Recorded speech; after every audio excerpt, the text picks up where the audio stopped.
She said, I need to find myself. I'm meeting my ex for clarity. I said, take your time. Then I rebooked the honeymoon for one. And when she saw my cruise photo captioned, peace looks good on me, that's when her call started. I'm 34, and I live in the US. For 4 years, Claire and I built a life here. We got engaged last winter under a string of lights in my parents' backyard. People called us steady. 2 months from the wedding, small things began to slip.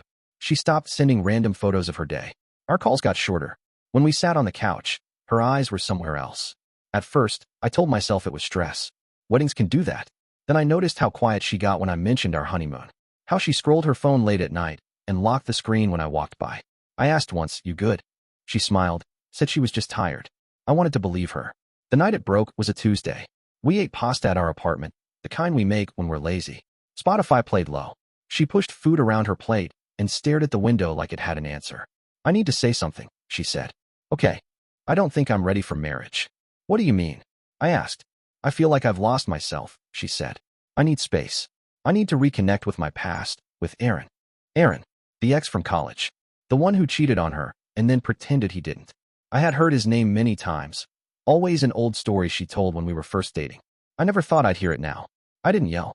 I didn't lean forward or try to sway her. I sat back and let the chair hold me up. Do what you have to do, Claire. Her head lifted like she hadn't expected that. She had braced for a fight and got a clean answer instead. Her eyes glossed, and she whispered, I'm sorry. More to the table than to me. We ate in silence for a few more minutes, pretending to finish dinner, both of us aware we were just moving food around. That night, I lay on the couch with the TV off. The ceiling looked like a map. I replayed everything. Our first apartment, the road trip through Utah, the day she said yes. It all felt close and far at the same time, like a town you can see from the highway but can't reach because the exit is closed. At sunrise, I made coffee. The routine helped. She came out with a small duffel on her shoulder and a red mark on her cheek from a pillow seam. I'll stay at my sister's, she said. Just for a little while. Take all the time you need. You're not mad. I'm not sure what I am. She nodded. We both stood there, two people who used to share everything and now couldn't find a single sentence that fit. She put her key on the counter, then changed her mind and took it back. I'll need this to get mail, she said. Practical, like we were roommates. I opened the door. She walked out into a sky that hadn't decided if it wanted to rain.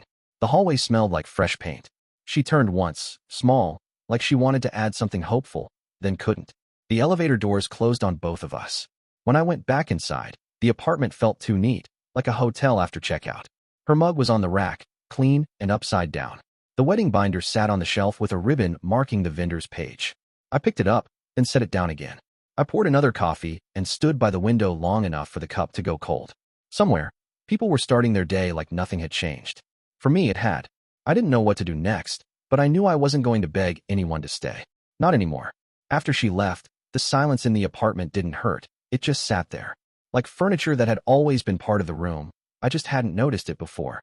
At first, I thought I'd feel anger or jealousy, but what I felt was lighter. Not happy, not sad, just still. I made breakfast, opened the window, and stared at the wedding binder again. The florist, the venue, the cake tasting, it all looked like a story that belonged to someone else now. Someone who didn't exist anymore. That's when it hit me. I didn't want to hold space for something that had already fallen apart. So I grabbed my phone and started calling. The wedding planner answered first, cheerful as always. Hey Ethan, what's up? I need to cancel everything. Pause. Everything. Yeah. The bride changed her plans. Each call was simple, short. Venue, caterer, DJ, all gone. No anger and no long explanations. Just quiet acceptance. Every cancellation felt like closing a door gently, not slamming it. When I reached the travel agent, I hesitated. The honeymoon, 2 weeks in Italy. The trip we'd dreamed about for months. Can I change the tickets to one traveler instead of two? Of course, she said. Anywhere else you'd recommend? Well, there's a Mediterranean cruise, similar dates, same price range. I'll take it. I didn't think twice. The idea of floating on open water sounded like exactly what I needed. No dramatic goodbyes, no begging for clarity. I just packed a small suitcase and decided if life was giving me silence, I'd turn it into peace. 3 days passed. No messages from her. Then, one evening, my phone buzzed. Claire, hey, just checking if you're okay. Me, I'm good. Hope you're figuring things out. That was all. No long talk and no questions. Later, her sister texted me. Nothing dramatic, just a quick note. She's been talking to Aaron. Looks confused. Thought you should know. I didn't reply. I didn't need to. Deep down, I already knew this reconnection wasn't going to give her what she was looking for. You can't heal by walking back into the fire. A few mornings later, I boarded the cruise. The air smelled like salt and sunscreen. Families laughed as they checked in. Couples posed for photos by the rail. I walked to my cabin. King bed, balcony, the sea right there. For the first time in weeks, I took a full breath. Every day became simple.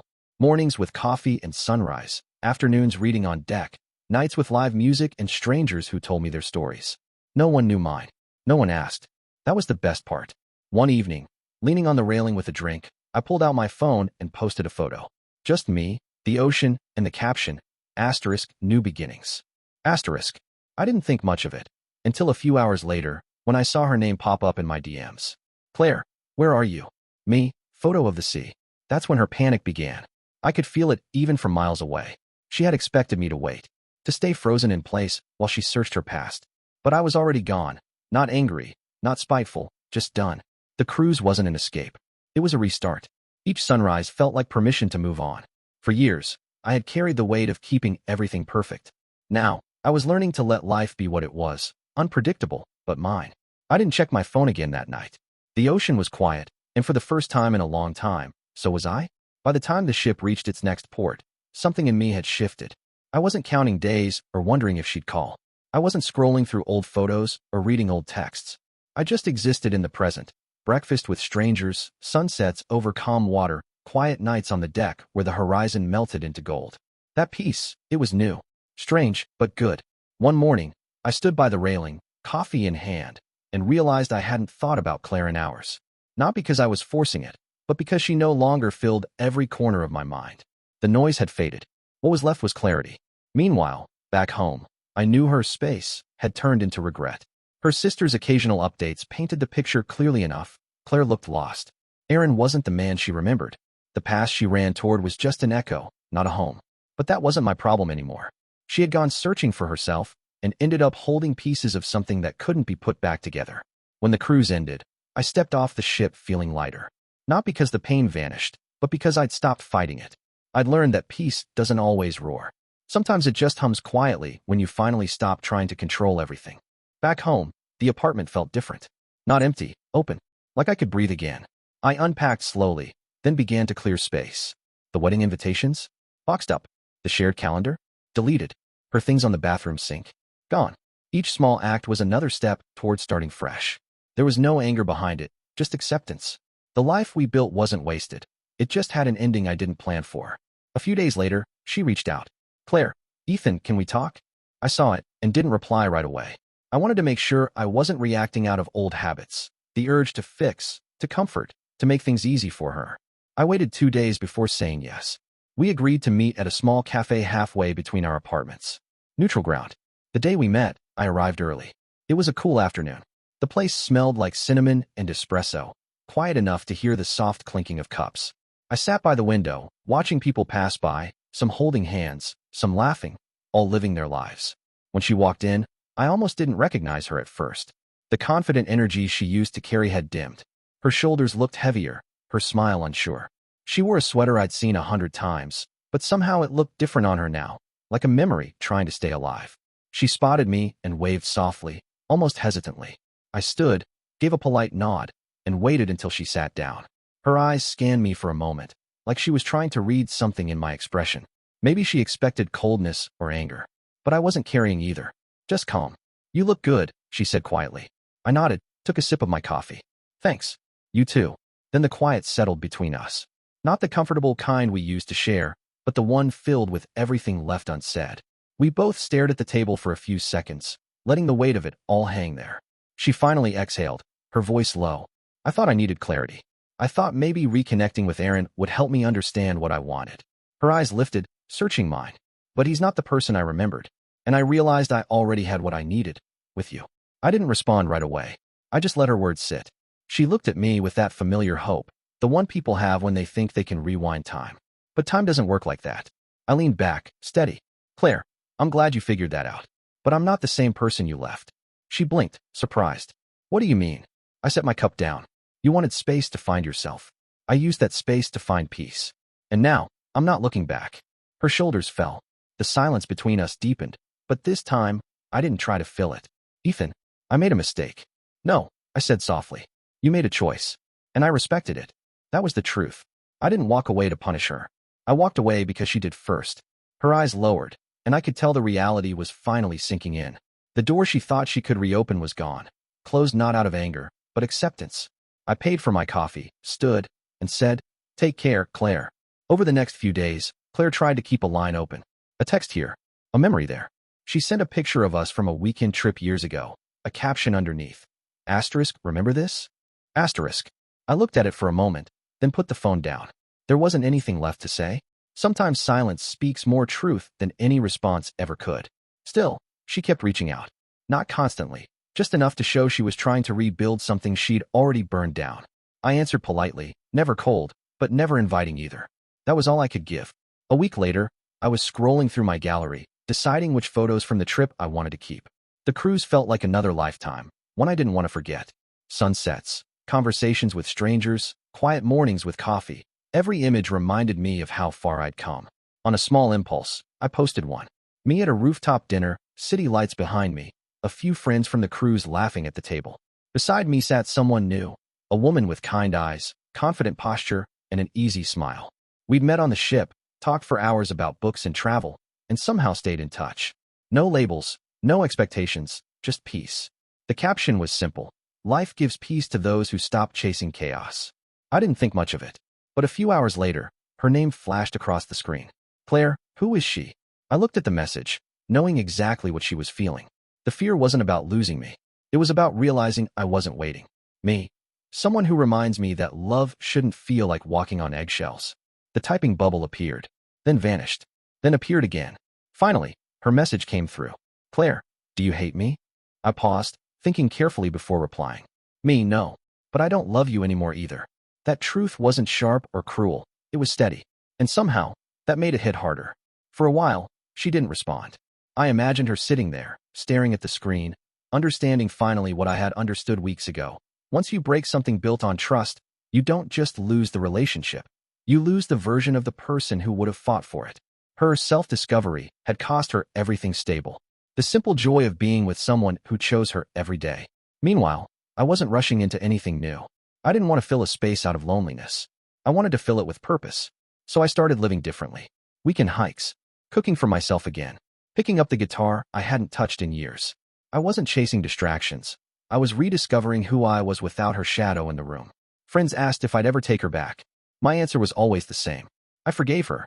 But forgiveness doesn't mean reunion. And I meant it.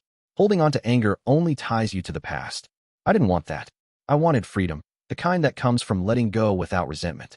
Months rolled by. Occasionally, she'd appear in my notifications, a small, like, on a post, a hope you're doing well message, but it never went beyond that. Every conversation ended the same way, politely. One night, she sent a long message. No questions, just a quiet apology. I thought clarity would come from looking back, but all it did was remind me of what I threw away. I'm sorry, Ethan. You didn't deserve any of this. I read it twice, then replied simply. I know. I hope you find peace, too. And that was it. No grand finale. Just two people accepting that some roads don't lead back home. When I looked around my apartment that night, it finally felt like mine again. The walls were quieter. The air felt lighter. Not because she was gone, but because I had stopped waiting for her return. I sat on the balcony, city lights flickering below, and thought about how endings aren't always tragic. Sometimes they're just necessary. After that message, things grew quiet again. The kind of quiet that doesn't ache anymore. The kind that feels like peace. I wasn't counting days, checking my phone, or replaying old moments. The chapter had closed, and I wasn't standing at the door anymore. Claire didn't reach out much after that. Once every few weeks, maybe a small, hope you're okay, or a reaction to a photo. I replied when it felt right, polite. But there was no us anymore. That part of my life had settled, and I didn't want to stir it up again. Her sister told a friend that Claire was trying to date again. It never lasted long. She said everything felt off. Every conversation, every small gesture. I guess once you've had someone who gives you steady love, chaos feels heavy. And once that steady love leaves, the silence it leaves behind is loud. For me, life didn't suddenly turn perfect. There were still lonely evenings, still moments where I'd reach for my phone and stop myself. But I learned something along the way. Not every void needs filling. Some just need understanding. I started saying yes to more things. Yes to dinners with friends. Yes to weekend trips. Yes to small moments that used to slip past me. I didn't chase new love. I let it come when it did. Slowly, naturally. One afternoon, a close friend asked, "Do you think you'll ever forgive her?" I smiled. I already did. Forgiveness isn't for them. It's for you. But forgiveness doesn't mean reunion. That line stuck with me. Because it was true. I wasn't carrying her mistake anymore. I had put it down somewhere between the sunsets and the sea breeze. Months passed, and my life grew full again. Not from distraction, but from living. I trusted slower, laughed easier, and chose peace over proving a point. Revenge never crossed my mind. I didn't need it. Growth was the only answer that made sense. Then, one morning, I woke to a simple message. "Claire, happy birthday, Ethan. I hope you're doing well." Me. "Thank you, Claire. I am." That was it. No nostalgia. Two people who once shared everything now reduced to a few simple words, and that was okay. I sat on my balcony later that evening, watching the sky turn orange. A small breeze moved through the trees, and I realized how far I'd come. Love hadn't ended in hate. It had ended in acceptance, the kind that doesn't need closure dinners or long talks. Just peace. Somewhere out there, she was still figuring things out. I didn't wish her pain. I wished her clarity, the kind she'd gone searching for in all the wrong places. Because sometimes, when you walk away to find yourself, you end up losing the person who made you feel found. And sometimes, that's the lesson. I didn't win through payback. I won by choosing stillness, by rebuilding quietly, by refusing to carry bitterness into my future. Now, when people ask about Claire, I don't tell them a story of betrayal. I tell them a story of growth, of how love can fade without fury, and endings can be gentle if you let them. These days, I've met someone new, not a replacement, just a different chapter. She chooses me without hesitation, and every day feels calm, not cautious. We don't talk about the past much. We don't need to. It taught me what I needed to know, that love rooted in peace grows stronger than love built on uncertainty. So here I am, standing in the same city, under the same sky, finally at ease. Not because I forgot what happened, but because I learned what mattered. I appreciate you watching till the end. Hit that subscribe button and stay tuned for more content.